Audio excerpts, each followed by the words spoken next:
Praise the Lord. നമ്മൾ ക്രിസ്മസിന് വേണ്ടി ഇങ്ങനെ ഒരുങ്ങിക്കൊണ്ടിരിക്കുന്ന സമയത്ത് നമ്മൾ ഭയങ്കര ആഘോഷത്തിലും സെലിബ്രേഷനും ഒക്കെ നമ്മൾ ചെയ്യും. ഭയങ്കര ആഘോഷമാണ്, സെലിബ്രേഷനാണ്, എല്ലാം നമ്മളിങ്ങനെ ഭയങ്കര ആഘോഷത്തിൽ ചെയ്യുമ്പം നമ്മൾ ഓർക്കേണ്ട രണ്ട് കഥാപാത്രങ്ങളുണ്ട്, രണ്ട് വ്യക്തികളുണ്ട്, പരിശുദ്ധ അമ്മയും യോസേപ്പ് പിതാവും. ഈ നമ്മളിത് ഭയങ്കരമായിട്ട് ആഘോഷിക്കുന്നു. ഈ ക്രിസ്മസ് ഈശോ പറഞ്ഞതിൻ്റെ ആഘോഷമാണ്. പക്ഷേ ഈശോ പറഞ്ഞതിൻ്റെ ഈ ഒരു കാര്യമേ അവരുടെ ലൈഫിലേക്ക്, മാതാവിൻ്റെയും യോസേപ്പ് പിതാവിൻ്റെ ലൈഫിലേക്ക് നോക്കുമ്പം അത് ഭയങ്കര ആഘോഷമൊന്നുമല്ല. അവർക്ക് ആ ചുമ്മാ മൊമെൻറ്റ് ചിന്തിച്ച് നോക്കിക്കേ, ഇങ്ങനെ നടക്കുവാണ്, അമ്മ ഇങ്ങനെ നടക്കുവാണ്, ഭയങ്കര കഷ്ടപ്പെട്ട് നടക്കുവാണ്, ഓരോ പലായനം ചെയ്യുന്നു, ഇങ്ങനെ ഉണ്ണിക്ക് പറക്കാനൊരു സ്ഥലം നേടി ഇങ്ങനെ പോകുന്നു, അവസാനം തൊഴുത്ത് കിട്ടുന്നു, അവിടെ യോസേപ്പ് മാത്രമേ ഉള്ളൂ, സഹായിക്കാൻ ആരുമില്ല, ഒരിടത്തും സ്ഥലം കിട്ടുന്നില്ല, തൊഴുത്ത് കിട്ടുന്നു. അങ്ങനെ കഷ്ടപ്പെട്ട് ആണിങ്ങനെ ഈശോ ജനിക്കുന്നത്.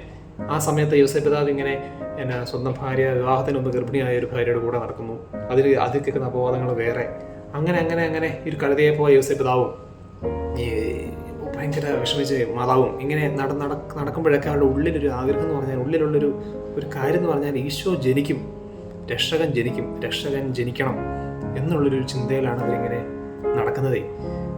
ഇത് നമ്മളൊരു സെലിബ്രേഷനോടെ ചെയ്യുമ്പോഴും നമ്മൾ അമ്മയോട് യോസേപ്പ് പിതാവിനോട് ചേർന്ന് പ്രാർത്ഥിക്കണം. നമ്മുടെ ലൈഫിലുണ്ടാകുന്ന ഓരോ കുഞ്ഞു കഷ്ടപ്പാടുകൾ വരുമ്പം, ഓരോ ബുദ്ധിമുട്ട് വരുമ്പോൾ നമ്മളിങ്ങനെ കിടന്ന് പതറാറുണ്ട്.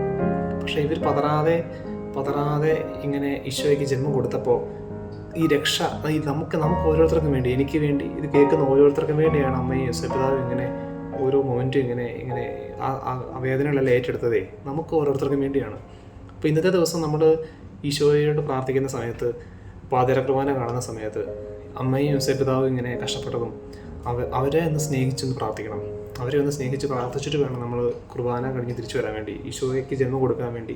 യോസേപ്പ് പിതാവും പരിശുദ്ധ അമ്മയും കഷ്ടപ്പെട്ടത്, അവരുടെ ഒരു യാത്രയും അവരുടെ ഒരു ആനന്ദവും, ഈശോ ജനിച്ചപ്പോൾ ഒരു ആനന്ദവും, ഇതിനോടൊക്കെ പങ്കുചേർന്ന് കുറച്ച് നേരം ഇരുന്ന് സൈലൻ്റായിട്ട് പ്രാർത്ഥിച്ചിട്ട് വേണം ഇന്ന് നമ്മൾ തിരിച്ചു വരാൻ വേണ്ടി.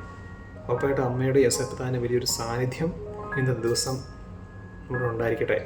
നമ്മൾ അവരുടെ കൂടെ ചേർന്ന് പ്രാർത്ഥിക്കുമ്പോൾ ഈശോയ്ക്ക് ഭയങ്കര സന്തോഷമാവും. കാരണം ഈശോയ്ക്ക് അറിയാം, എനിക്ക് ജന്മം കൊടുക്കാനായിട്ട് എൻ്റെ അപ്പനും അമ്മയും കഷ്ടപ്പെട്ടത്, എൻ്റെ അപ്പനും അമ്മയും നടന്ന വഴികളല്ല ഈശോയ്ക്ക് അറിയാം.